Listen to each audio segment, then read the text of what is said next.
Hello, and welcome to a Pokemon XD Guild Artist video, where today I'm going to be completing the game with Gimmick Pokemon only. Now, the thing about these Pokemon is that because they are tied to a specific thing, they can either be extremely good or extremely bad, depending on what their gimmick is. And, of course, I need to set a few ground rules before I start this, because not all the Gimmick Pokemon actually make the cut for this video, and that's for three main reasons. The first is that a gimmick cannot be a one-time thing, which is why Eevee doesn't make the list, even though it is a gimmick Pokemon in that it can evolve into many different types. It doesn't really work well for this video because once it evolves, that's kinda it. The next category are Pokemon that are limited by its move pool because it abides by the gimmick. So a Pokemon like Wobbuffet or Ditto is perfectly fine, whereas a Pokemon like Delibird isn't, because even though Delibird's signature move Present is a very gimmicky move, the Pokemon itself isn't gimmicky because it can also learn other moves outside of it, so I'm not going to be using it. And the third category a gimmick Pokemon has to fall into is that it has to have a unique trait or ability. In this case, a Pokemon like Shedinja only having 1 HP, or a Pokemon like Castform having the Forecast ability would make it eligible. Now personally, I have decided to not use Shuckle, Chansey, or Blissey in this run because of this, and that's because even though they are very lopsided Pokemon having huge HP or huge defensive stats, they don't really fit with the rest of the gimmick Pokemon, at least in my opinion. Their gimmick isn't as well defined. At least in my opinion, it feels like Chansey and Blissey just have a huge HP stat and a very low defense stat to balance out just how ridiculously strong it could be if it was strong on both sides. And while Shuckle could be a contender for this video, I feel about the same way I do with Blissey and Chansey, in that it's still just high defensive stats. I don't really feel like that's an actual gimmick. None of its other stats are extremely low to the extent that Shedinja's is. So while you might not agree with the idea, the thing is that Shedinja still has Wonder Guard, so maybe the whole stats thing should just be glossed over altogether. But anyway, let's go ahead and spin the wheel to get our first Pokemon, which happens to be Shedinja, quite fittingly. But anyway, Shedinja has 1 HP, 90 attack, 45 defense, 30 special attack, 30 special defense, and 40 speed, and gets access to quite a few normal and ghost type moves, but unfortunately it is stuck with Scratch and Leech Life until level 14 when it gets Fury Swipes, and then after that it has to wait all the way to level 38 to get Shadow Ball. But the thing is that it really doesn't matter because it has the Wonder Guard ability, making it so only super effective attacks can actually deal damage to it. That's why it has the 1 HP. So if I can successfully eliminate all the Pokemon that could take it down in a single hit, I can win any and every battle. The thing is that this game is not very well tailored to Shedinja in particular, but we'll get to that in just a bit, because right now we need to talk about our Shedinja in particular, which has a sassy nature, raising its special defense but lowering its speed, which is definitely not a great nature because it only has 1 HP anyway, and having the extra speed could be nice. It of course gets the Wonder Guard ability, which prevents me from being hit by anything that's not super effective. And according to Bulbapedia, it gets Scratch, Harden, Leech Life, and Sand Attack by level 10, which is actually fairly decent. Now, of course, the first thing we need to do is actually catch another Shadow Pokemon, that way we can convert it into a Gimmick Pokemon. But the thing is that Shedinja is not well suited to actually doing this, because all Shadow Pokemon deal super effective damage with their Shadow moves. So that means unless I catch this Poochyena on the first turn, there is a good chance that it might actually just take down Shedinja immediately. On the flip side though, now that the Poochyena is caught, the Zubat actually can't deal any damage to Shedinja. So it's a bit of a double-edged sword where, depending on the situation, it is either the greatest Pokemon to have or absolutely useless. But now that we have the Shadow Poochyena, it's time to spin the wheel once again. Now the thing about the gimmick Pokemon is that I'm actually hoping for the stronger Pokemon later down the line, that way they will start the game at a higher level, and their gimmicks won't be so hard to actually overcome. And luckily I get Unown, which I think is definitely one of the better Pokemon to get at this point in the game. And the thing about Unown is that it can actually be one of 28 different letters or symbols. I actually forgot about the exclamation point and question mark ones, so we're left with the 26 alphabetical ones, and I roll the letter V, which I'm not actually sure what that one looks like. Well, it looks a bit like the number 8, but that's alright. It has 48 HP, 72 attack, 48 defense, 72 special attack, 48 special defense, and 48 speed, and its main gimmick is that it only gets the move Hidden Power. And all Pokemon, whenever they are created, get a random sort of IVs, and based on those values, it will determine its Hidden Power type. And in this case, Unown has gotten Hidden Power Electric, which I think is a fairly decent Hidden Power type, with a pretty big drawback of not being able to hit ground types, but I think that overall it's fairly good. Unfortunately, it's only 38 base power, which is still alright for the early game, but will definitely drop off near the mid game, so I'm not sure how long Unown is actually going to last. So I think that Unown is actually kind of the perfect Pokemon for the early game because its stats aren't all that great. It is definitely going to fall off perfectly around the time when I'm going to have a complete team. So with that, we go ahead and move on to our Unown in particular, which has a quirky nature, which is a neutral nature, but honestly that's kind of fine.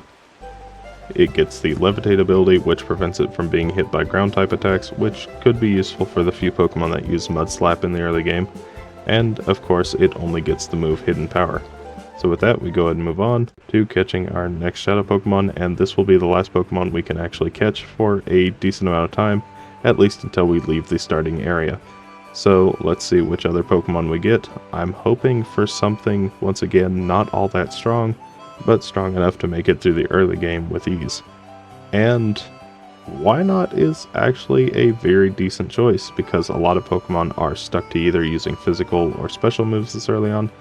So let's go ahead and go over their stats. Now, Wynaut has 95 HP, 23 attack, 48 defense, 23 special attack, 48 special defense, and 23 speed, and when it evolves it gets 190 HP, 33 attack, 58 defense, 33 special attack, 58 special defense, and 33 speed, which makes it incredibly bulky, but with no attacking stats to speak of, how is it actually going to deal damage?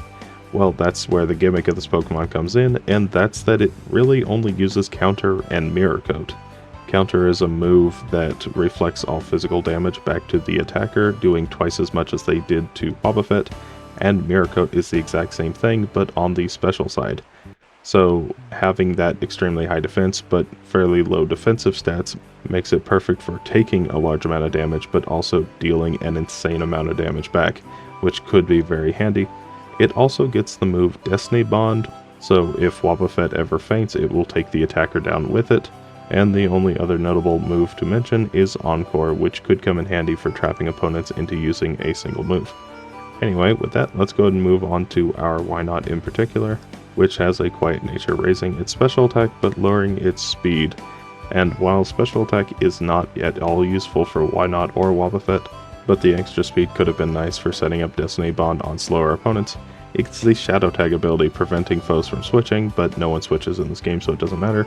And at level 10, Wynaut has Splash, Charm, and Encore, so at the moment it can't deal any damage, and in fact it won't be able to until level 15.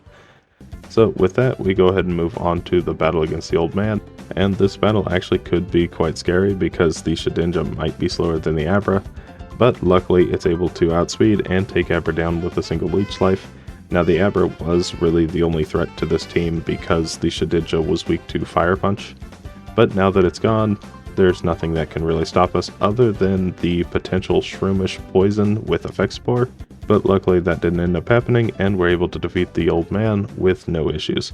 Now moving on to the Power Rangers, and I decide to fight green today. That's because Shedinja really doesn't take super effective damage from any of his Pokemon other than the Lotad, I believe, with Astonish. Oh, and his Shadow Pokemon as well. But anyway, I'm just going to start a little bit of rambling. If you are enjoying this video so far, consider liking, and if you have any Pokemon suggestions, please put them down below. Now, next week is actually going to be the 100th video on the channel, and I'd just like to give out a sincere thank you to everyone who watches these videos and comments down below, or doesn't comment down below. I know I don't comment on videos at all. And in that time, we are now currently at 383 subscribers, which is honestly incredible, and I'd just like to say thank you to everyone who has subscribed as well. Thank you very much. Now, I don't really want to take away from this video because obviously the gimmick mons deserve their time in the spotlight, and honestly, I think that this run through the game was one of my favorites that I've ever done. So let's go ahead and get back on track with it. Now the thing is that currently I only have 3 Pokemon, and one of them can't even attack. All it can do is use Charm, which only really helps Unown and itself because Shedinja, of course, goes down to any attack in a single hit. So now that we are finally to the C-Dot, I do need to lower it as quick as I can. Luckily, it decides to go for Shadow Hold instead of Shadow Wave, so I am able to get it below half health fairly quickly.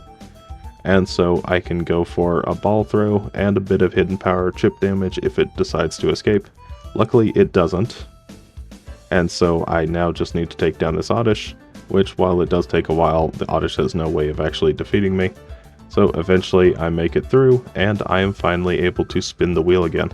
Now the thing is that this is going to be a level 17 Pokemon, so I'm hoping for something that is much stronger than the rest, and hopefully not Ditto. That is really the only thing I don't want. And could you please slow down, wheel? Please slow down.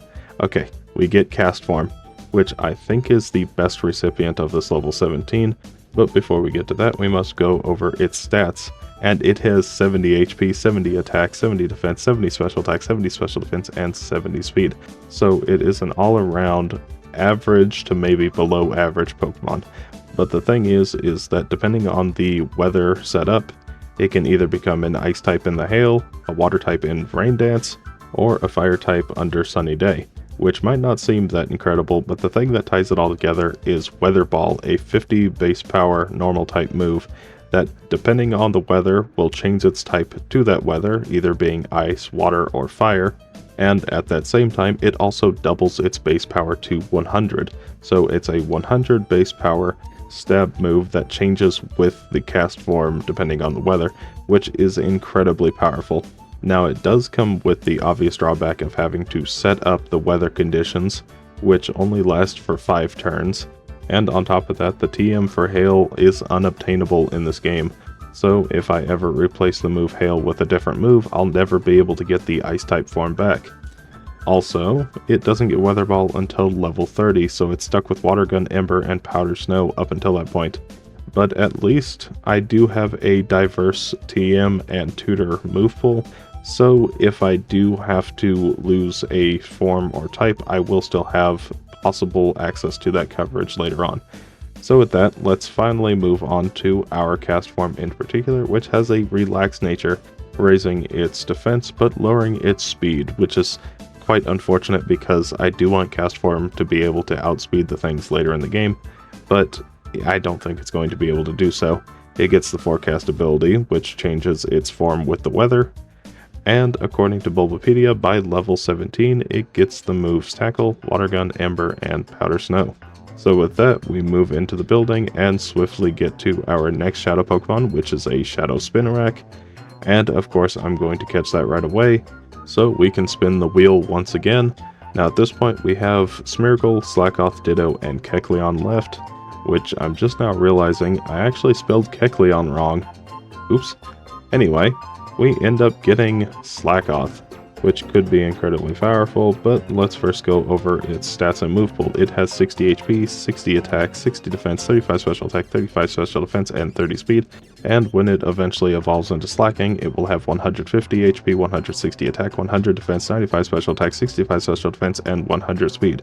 And with that evolution, it will get an abundance of TMs that it can use. Now, given that this is a gimmick-only Pokemon challenge, I can't actually use Vigoroth because it gets the Vital Spirit ability, which prevents it from going to sleep, but more importantly, replaces the gimmick and drawback of this line being the Truant ability, which prevents the Pokemon from acting twice in a row.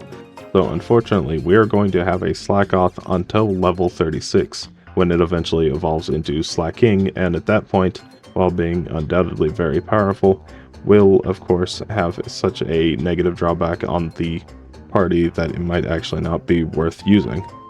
With all that being said though, it does have incredibly high stats that are hard to overlook, and with its diverse move pool, it might be too powerful to actually give up.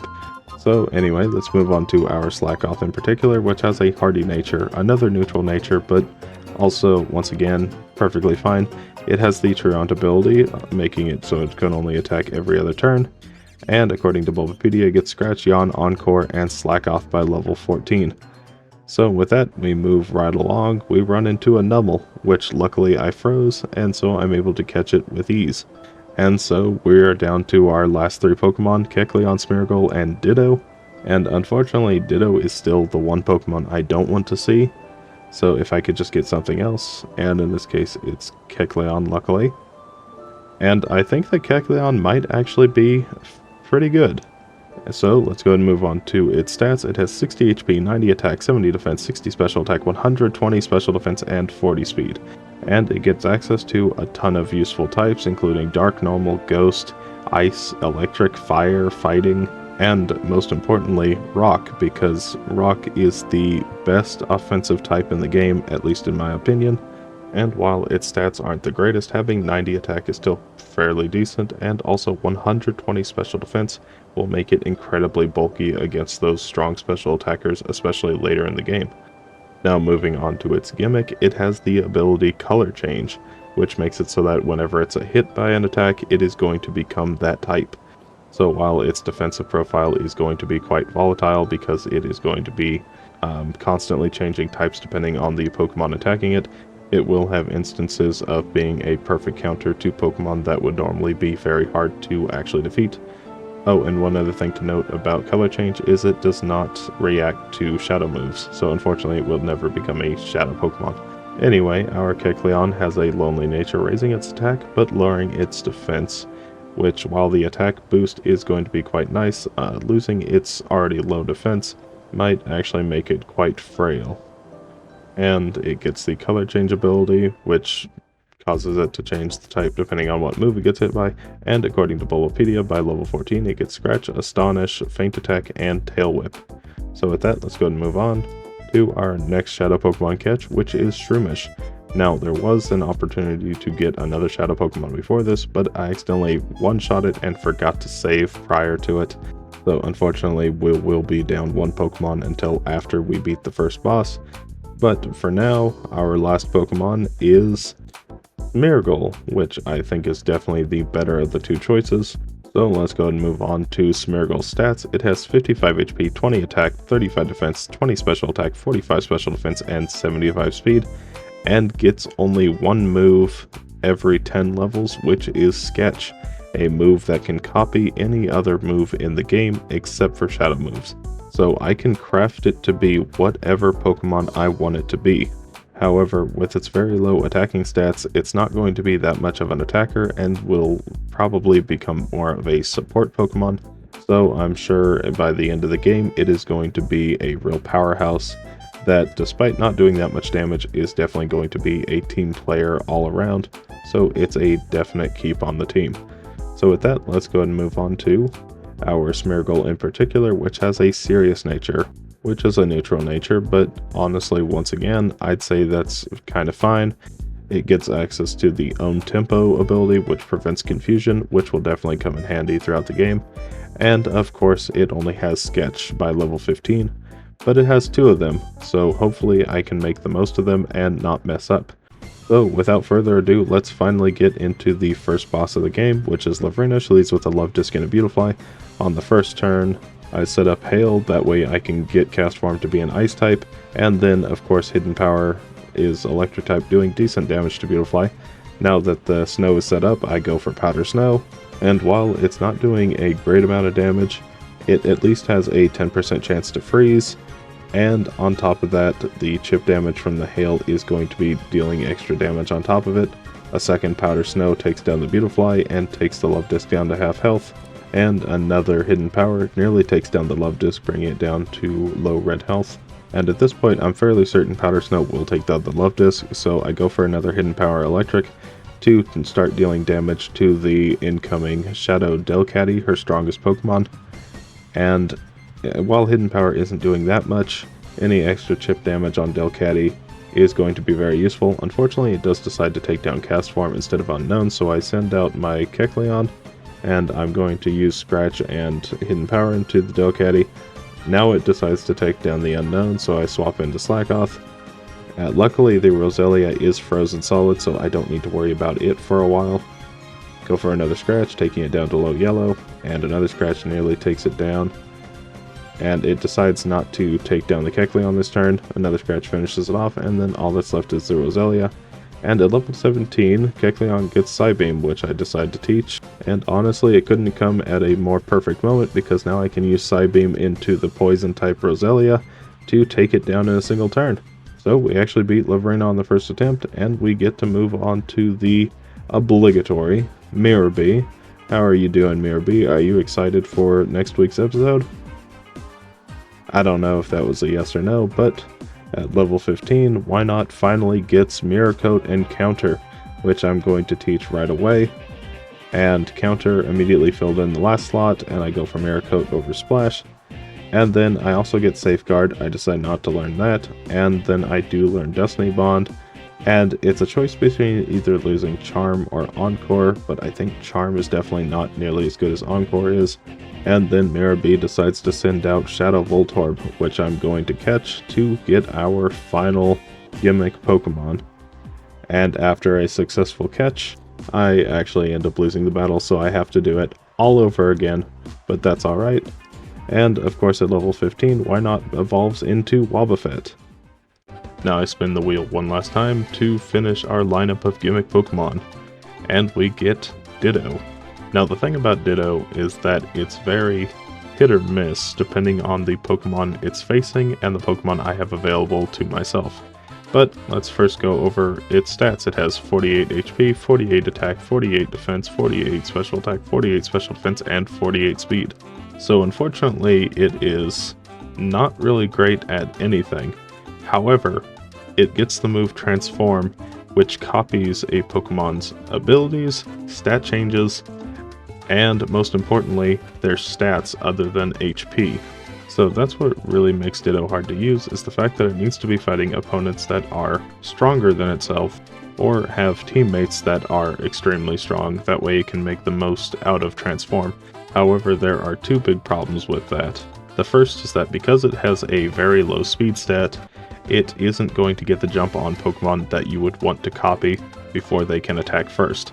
And because Ditto stats are fairly bad all throughout, it's going to be taking a lot of damage before it can even get Transform off. And that is further exacerbated by its low HP stat that doesn't change when it actually transforms into another Pokemon. But the thing is that its highs can be incredibly high if given the right opportunity. But anyway, let's go ahead and move on to our Ditto in particular, which has a Brave nature, raising its attack but lowering its speed. And honestly, that might be one of the worst natures it could have gotten, because it really wants that extra speed to transform into its target. Anyway, it also gets the Limber ability, which prevents paralysis, and of course it only has the move Transform. So with that, unfortunately Ditto finds itself in the storage box with Unown, and that's because I have 8 Pokemon to choose from, and unfortunately only 6 can actually make the team, and Ditto just doesn't really contribute much at this point in the game, or maybe at all. But soon after, I catch a Ralts for the Twisted Spoon item. That way I can raise my Psychic type damage by 10%, and then I go to the Rogam Tower to go pick up a few TMs. I pick up Hidden Power, and I pick up a couple Protects, and then I'm also going to pick up Hyper Beam while I'm here as well, and Blizzard, which I'm going to teach Blizzard to Slakoth right away over Yawn, and then I'm also going to teach Kecleon Hidden Power over Astonish before I'm met with my first evolution for Slakoth, which unfortunately I do have to prevent until it gets to level 35, when I can then evolve it into Vigoroth and then the following level evolve it into Slaking. But after realizing that my levels are dipping very low and I'm starting to lose a lot of fights, I decided to go to Mount Battle to do a little bit of extra training before returning to pick up this Swinub to get the Never Melt Ice item to raise Ice type damage by 10%, and then finally getting Castform to level 30 where it gets the move Weather Ball. And up until this point, Castform has been very helpful, but now that it actually has a strong move, it's going to become a real threat, especially for this next battle coming up. But before then, Kecleon gets to level 31 and gets the move Slash, which I teach over Scratch. Moving on to the battle against Snaddle, he leads with Lantern and Quagsire, and I go for Hail right away, and I let Kecleon use its brand new hidden power, which just so happened to be Hidden Power Grass, quite possibly the most useful one for taking down the Quagsire right away. And so with the Hail up, I am going to be doing chip damage to all my opponents. Go for Weather Ball, dealing a decent amount of damage to Lunatone, but not quite taking it out, and unfortunately it is able to set up Shadow Sky before getting taken down by a feint attack, and then Snaddle sends out his own Castform. Now the thing about Weather Ball is that whenever Shadow Sky is present, Weather Ball still does double in damage, but now it's a typeless move, which means that it's not going to have any resistances anymore, which works out perfectly because Snaddle sends out Metang, a Pokemon that would normally resist Weather Ball unless I had Sunny Day up. But let's see the awesome power of Weather Ball. It hits and does about a quarter. It's not amazing, but it's certainly fine. Shockwave hits Castform, taking it down to 15, and a Metal Claw finishes it off. And Metang also gets an attack boost. Not the end of the world, but could definitely be quite bad. Anyway, I send out Slakoth, and as long as I'm able to take down the Metang, I know I will win this battle because I have Shedinja, and Lantern can't actually hit it. Kecleon goes down, and as long as I don't send out Shedinja, okay, well I have completely thrown this, and a double miss on Blizzard just makes things much worse. Fruity Pebbles rain down, taking Shedinja out. Metang doesn't get taken out because the Blizzard missed. Okay, I still have 2 Pokemon, so I still do have a chance to win this. Slakoth goes down, I send out Wobbuffet, and I find out that Powder Snow is doing a minuscule amount of damage to both of these Pokemon, and the Fruity Pebbles end at quite possibly the worst time. Now, it's a 50-50 because Lantern is going to be attacking with special moves, while Metang is going to be using physical moves, and unfortunately, it didn't matter because Lantern got a crit, taking it down low enough for Metal Claw to finish off, and with some bad plays and terrible luck, I lose to Snaddle on the first attempt. But honestly, this battle doesn't actually seem that hard. I just need to correct some mistakes I made on the first attempt.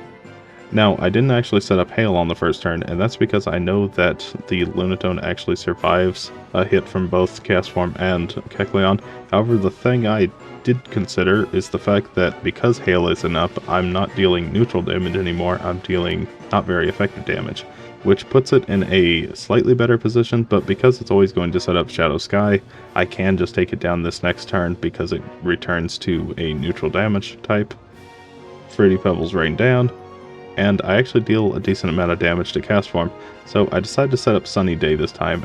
That way I can get rid of the Metang right away, or at least I hope to. The only real downside to doing this is that the Lantern is more than likely going to start using Water Gun, which could take down Castform, but like I said in the previous fight, Shedinja completely walls Lantern, so this battle is already over. It's just how long it would actually take if I were put in a position like that, but luckily I'm not, and a combination of Weather Ball and Slash finished the Lantern off. So with that, we take a second try victory and move on to an area that I have never used once in this game, and that is the daycare. And I really want to know if this is actually a useful system to use for these bigger party runs. And so I'll leave Ditto here to get a few levels, and I'll check back in right as I'm going to the last area of the game and see if it's really worthwhile. On the SS Libra, I pick up the TM for Flamethrower, which I'm going to teach over Hidden Power, and it is now time for Smeargle to learn its 4th move, and that just so happens to be Rock Slide, which is the best move in the game, at least in my opinion, because it's a spread rock move that flinches 30% of the time and deals great damage, and with Smeargle already being naturally very fast, it should be very effective. Now moving on to the battle against Gonzap, he leads with a Nuzleaf and an Electrode, and on the first turn the Nuzleaf is always going to go for Fake Out, so to guarantee that I get my Hail up, I decided to use Hail on both. And now I can start attacking. I go for Weather Ball, dealing quite a bit of damage to Electrode. Nuzleaf finishes off the Smeargle, and so I send out Kecleon. And honestly, Smeargle couldn't have fainted at a better time, because now with Kecleon out, I'm able to take down the Electrode, and then when he sends out his Vileplume, I can deal a good amount of damage with Psybeam, which I'm hoping it does about half, which it looks like it would have had it not gotten a crit. and Hail very nearly finishes it off, and because I think it's just going to go for Sleep Powder this turn, I decide to ignore it outright, knowing that the Hail's going to take it down. I go for Weather Ball, taking down the Nuzleaf, which sends out Whiscash. But unfortunately, it actually decides to go for Giga Drain, so it survives another Hail turn. So I go for Powder Snow, just taking it down and dealing a little bit of damage to Whiscash. But at this range, I don't think Slash is actually going to finish it off, and it doesn't, without a crit. And now he sends out his final Pokemon, which is Skarmory, and my weather just faded, so I'm going to set up Sunny Day and have Kecleon use Flamethrower with the extra power, but because the Castform actually got hit by Rock Tomb, it is slower than Kecleon, so it's not able to do it in the way I wanted, so Skarmory survives with just a little bit of HP, able to finish off on the following turn. And Whiscash being so low, it goes down to a single scratch from Slakoth, winning the battle against Gonzap. And with his key, I'm able to get the Shadow Ball TM, which I'm going to teach to Kecleon over Feint Attack. And with nothing really in between, I move straight on to the battle against Gorgon. He leads with the Celio and the Lairon, and because the Lairon is going to protect on the first turn, I double into the Celio, dealing a decent amount of damage to it, not quite enough to take it down though. Earthquake comes out, dealing a little bit of damage to both of my Pokemon as well. I go for Weather Ball to take down the Celio, but unfortunately it actually survives on a Sliver, and Flamethrower takes Lairon down to half. I become an Ice type, which isn't great, and because I know that Lairon is going to protect this turn, I decide to set up the Hail and finish off the Celio with another Slash, taking it down and bringing out Slaking. And now I have to decide whether or not I want to start attacking the Slaking or if I want to take down the Lairon. And in this battle, I decide to take down the Lairon because it is going to be using either Iron Tail or Earthquake, dealing quite a bit of damage to me. Unfortunately, because of that decision, Kecleon gets confused by Water Pulse, so I am going to have to try to attack through Confusion, and I'm not exactly sure what I'm doing here. I know that the Ursaring always protects whenever it's paired with either Celio or Slaking, so I'm not exactly sure why I doubled into it. Maybe I was just spamming the A button too quick and didn't realize. I don't know. Either way, I'm not doing too great. A Water Pulse finishes off my Kecleon, so I bring out Wobbuffet, and hopefully if I get a few guesses correct, I'll be able to take down one of his Pokemon with ease. Go for Mirror Coat, hoping that it decided to go for Shadow Storm instead of Shadow Rush, but unfortunately, I get hit by the Shadow Rush.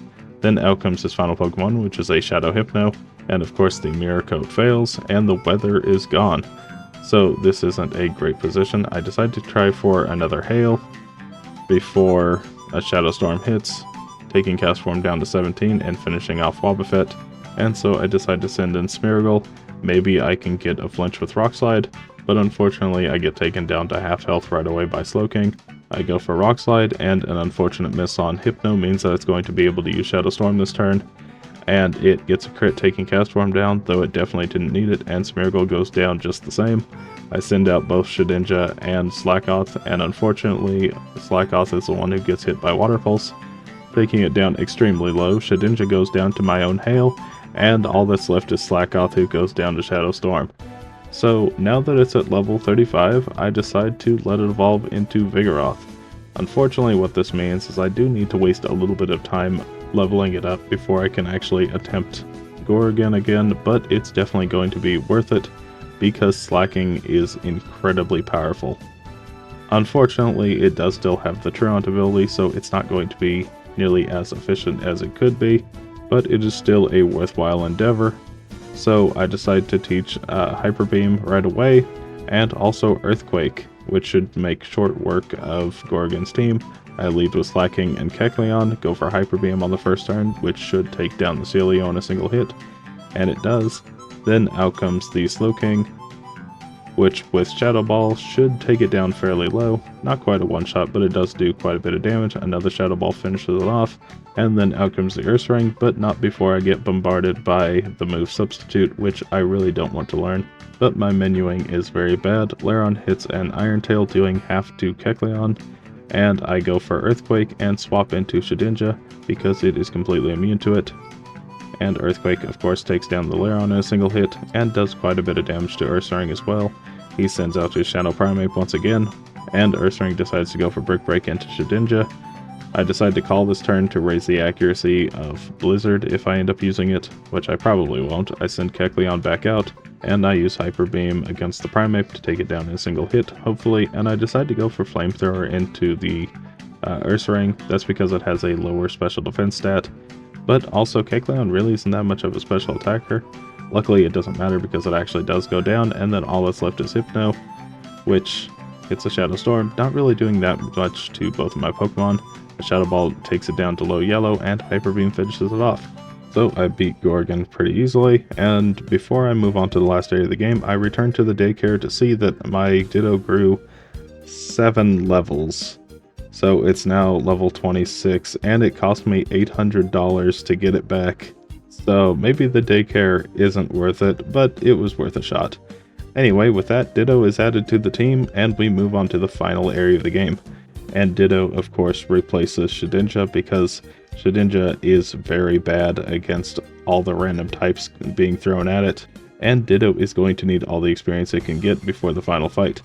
So with that, we move on to the battle against Lavrinish, leads with a Gardevoir and a Gorbis. I go for Earthquake on the first turn, dealing quite a bit of damage to my own Castform, but I think it's a worthwhile trade. I go for Hail, that way I can have an Ice-type Weather Ball for later in the fight.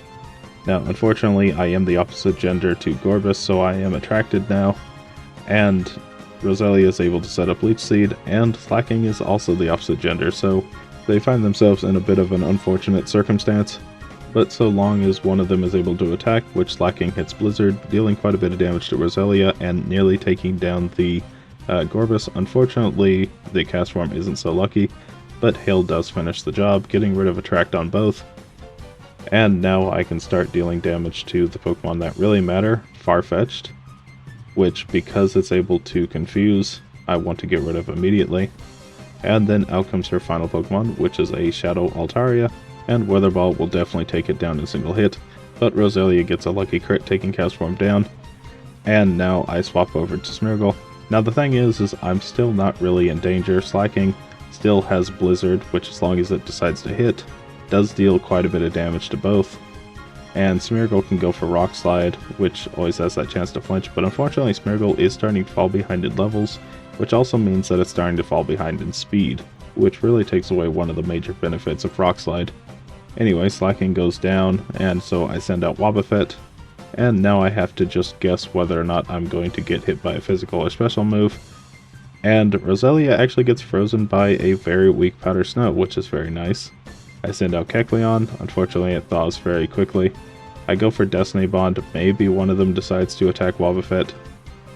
I go for Slash, taking down Roselia, and then all that's left is the Altaria. Go for another Destiny Bond, and it actually does decide to hit Wobbuffet, but it survives on a decent amount of HP before I finish it off with Slash. So with that, we go ahead and move on to this Chansey in particular, because it is the golden ticket to opportunity. So I need to capture it right away, and while I could enact my plan right off the bat, I should probably go ahead and attempt Snaddle at least once. I lead with Ditto and Slaking, go for Hyper Beam, which takes down Quagsire in a single hit, then out comes Scizor. I transform into Slaking.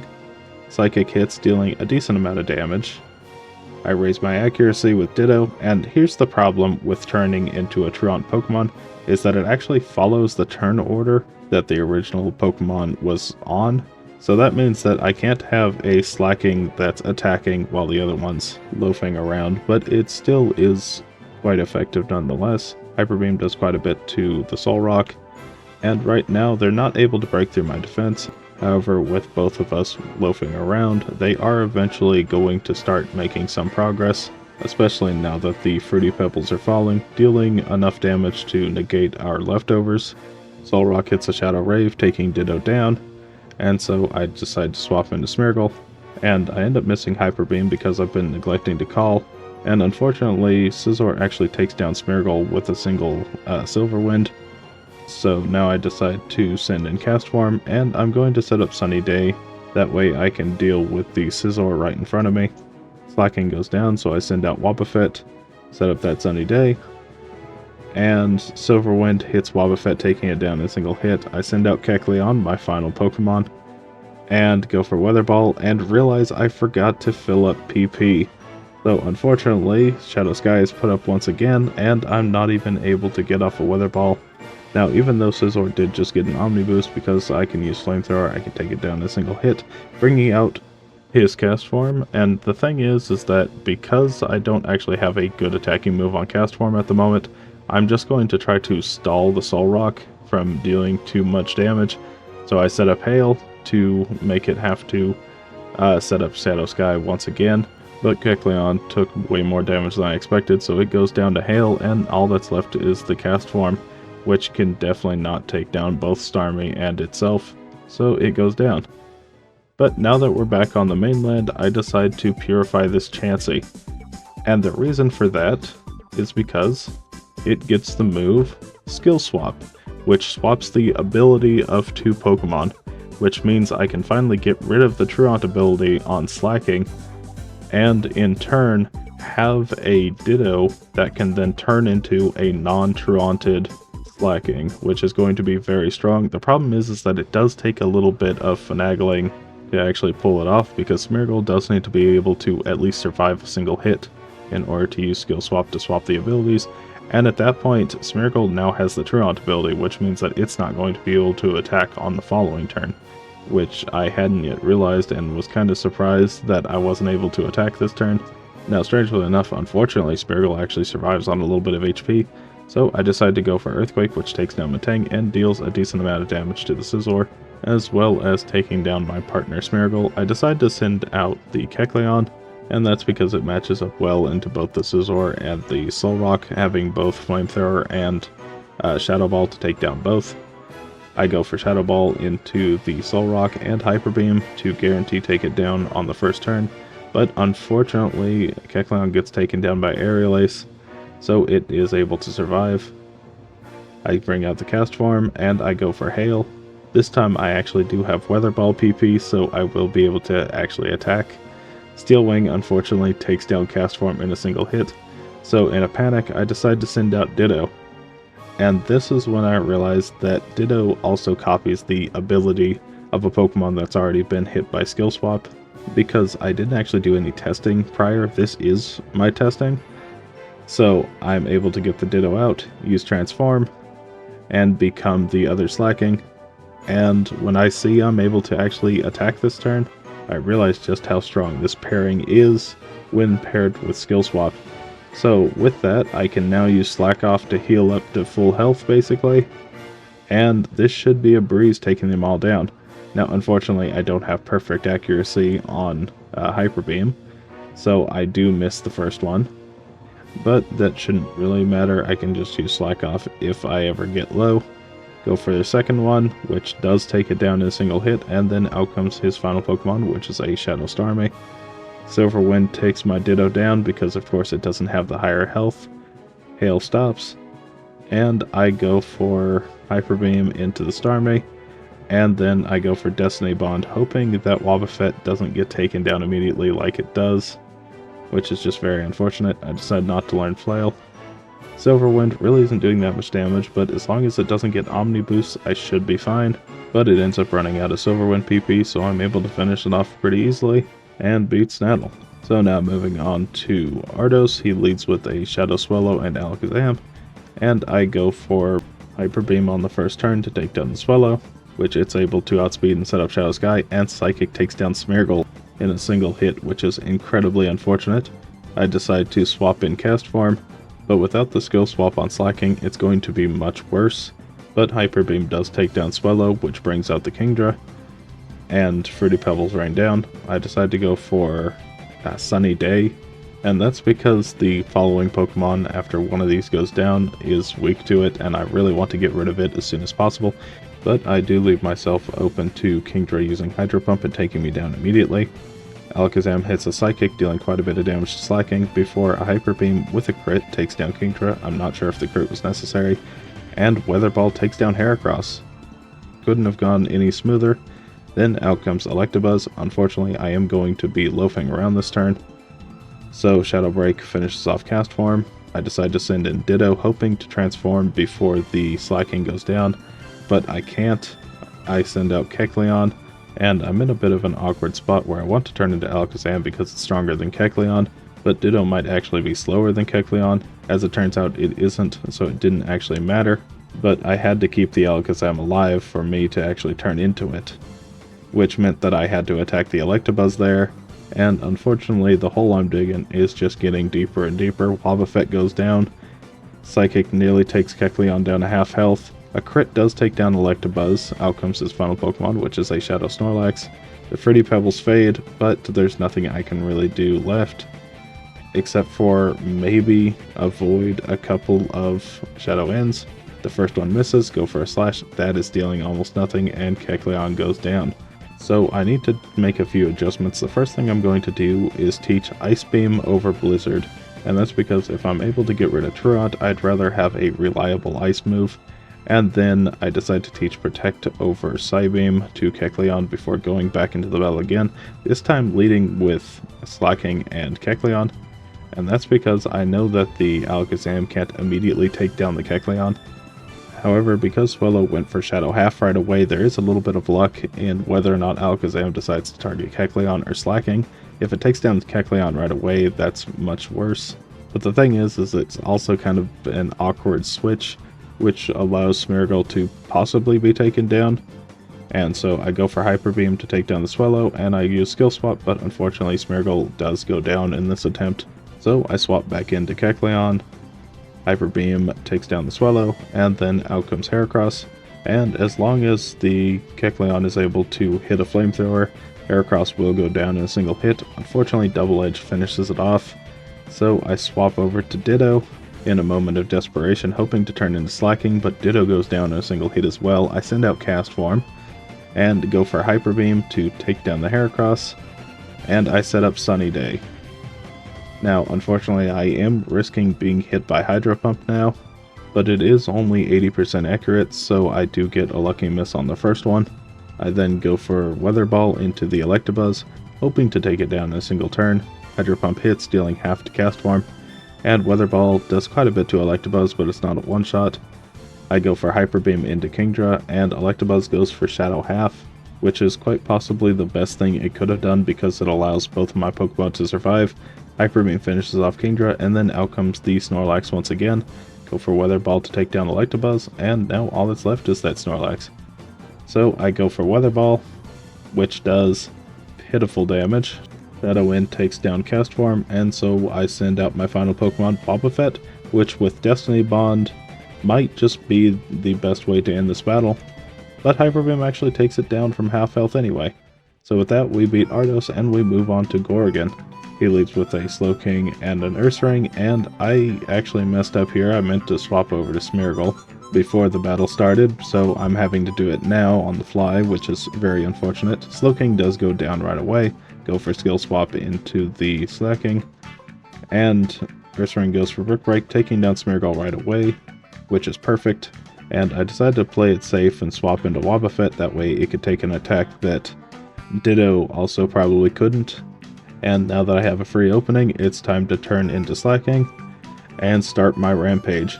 Brick Break does do half to Ditto, but Iron Tail does very little to Slaking. Go for Slakoth and Earthquake, which is just to heal off the damage that Slaking's about to take, and both Ursaring and Aggron goes down.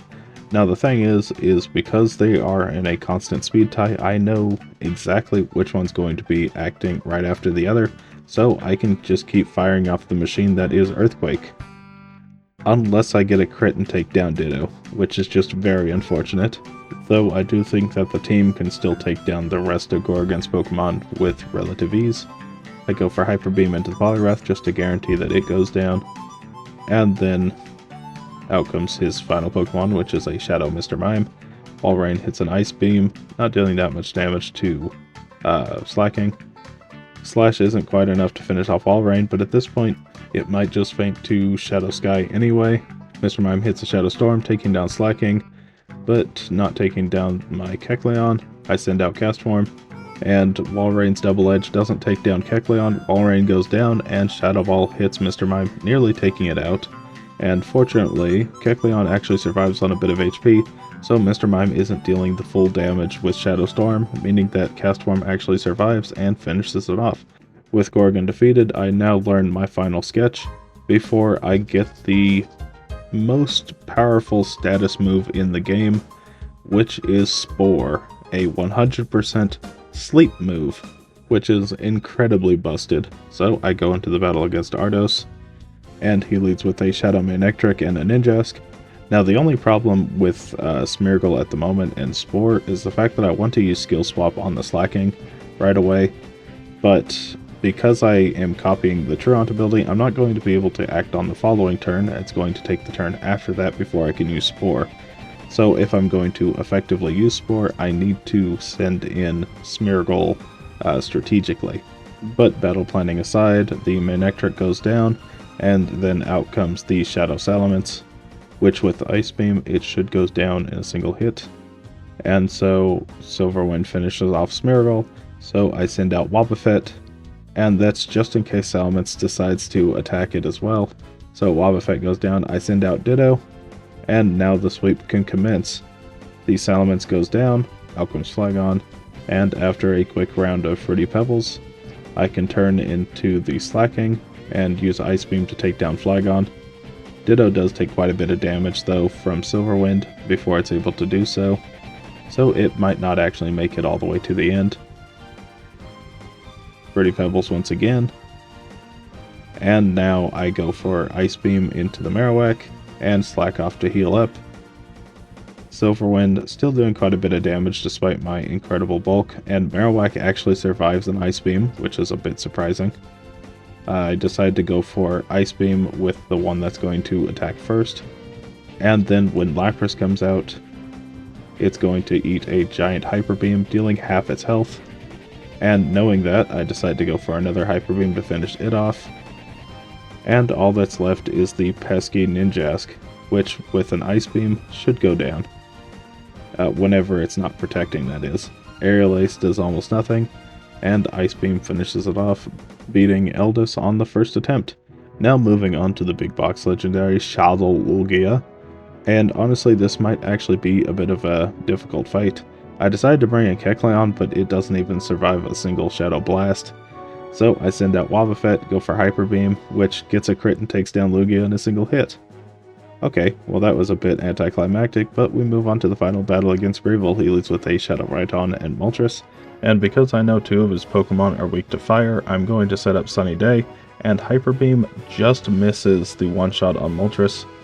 I get it up, and then Rhydon hits a Shadow End, taking Castform down anyway. Okay, well that's a bit unfortunate. I send out Smeargle, because right now the Slaking is still under Truant, so it's not going to be able to attack this turn. I decide to go for Rock Slide, because at this point this battle is more or less just scouting to see how things are going to go. I'm not actually looking to get a victory here, because I doubt I could. Go for Skill Swap now. And now that it's been done, I'm looking for a clean switch, which happens perfectly when Rhydon decides to attack me. I swap into Ditto, and go for Ice Beam to hopefully take down the Executor. But it hits a Shadow End, meaning that it will absolutely take it down now. And then out comes Tauros, which unfortunately does lower our attack by one stage. I transform into the Slaking. Rhydon hits a Shadow End, taking Ditto down in a single hit, which is absolutely surprising. And so I'm forced to bring out my final Pokemon, which is Wobbuffet. And I go for Ice Beam, taking down the Rhydon, and hopefully I'm able to hit an Encore on Tauros if it decides to go for Shadow Sky. Unfortunately, it goes for Shadow Rush because it sees the one-hit KO on Wobbuffet. So I'm left with just the Slaking left, and while an Unbound Slaking is incredibly powerful, it is just one Pokemon.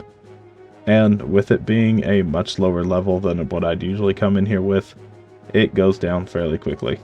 But that was a first attempt with not a full team and not the correct Pokemon in the right order. So I go back into it again. I go for Hyper Beam into Moltres, which this time actually does get the one-hit KO. And I decide to use Spore into Rhydon, that way it's not so much of a nuisance while I move forward. And I can also Spore the Executor as well, just to guarantee my safety. And now I'm free to use Skill Swap at my own leisure, which I decide to actually do right away. Ice Beam takes down the Rhydon, and then out comes Tauros. I get the Skill Swap off, so now Slaking is ready to attack. And if I can, I'd like to try to Spore the Tauros before it can act, or while it's setting up Shadow Sky, But Tauros actually gets frozen by Ice Beam, which is possibly the best thing that could have happened. I send out Ditto, I go for Ice Beam to take down the Executor, and then I turn into the Slaking. Now the thing is that even though Ditto wasn't there for the Intimidate, because it turned into Slaking, it is going to have that penalty because Transform also copies stat changes, but it should still be fine, I think. Go for Hyper Beam into Articuno, dealing a ton of damage, and a second one finishing it off.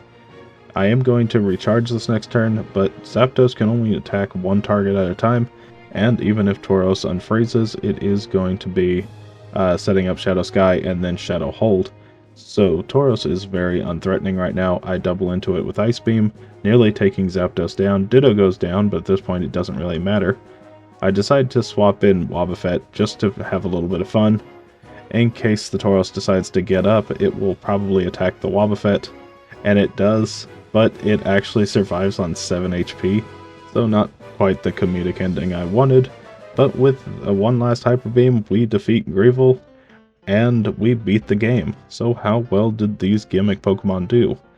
Well, they beat the game at a time of 17 hours, 25 minutes, and 50 seconds, with all of their levels being in the 40s, except for Wobbuffet down at level 24. And they fainted 16 times, 8 to bosses and 8 to random trainers. Unfortunately, even though they do very well against the bosses and most of the trainers throughout the game, but to get to that point they do actually need quite a bit of extra training, as well as a lot of these Pokemon are very weak, both in stats and move pool. Wobbuffet and Ditto both require having a participant in order to actually do anything, so they can be very impractical for a lot of the fights because you rely on the unreliable. On the other side, we have Pokemon that can attack but are very weak. Smeargle has very low attacking stats. Castform has 70s across the board, making it just fairly weak overall. And even though Kecleon has more of a traditional stat spread, it has the color change ability, so sometimes you just get put into unfortunate situations. All that to say is that these Pokemon take a long time to get through battles, and that resulted in a lot of padding and a lot of time wasted. So with that being said, they find themselves unfortunately in the D tier. However, they are joined by fellow Gimmick Pokemon, Ditto and Smeargle, in their own duo challenge, which is fitting. So if you did enjoy this video, consider liking and subscribing. If you have any Pokemon suggestions, please put them down below. Thank you so much for watching, and here's to episode 100. Bye!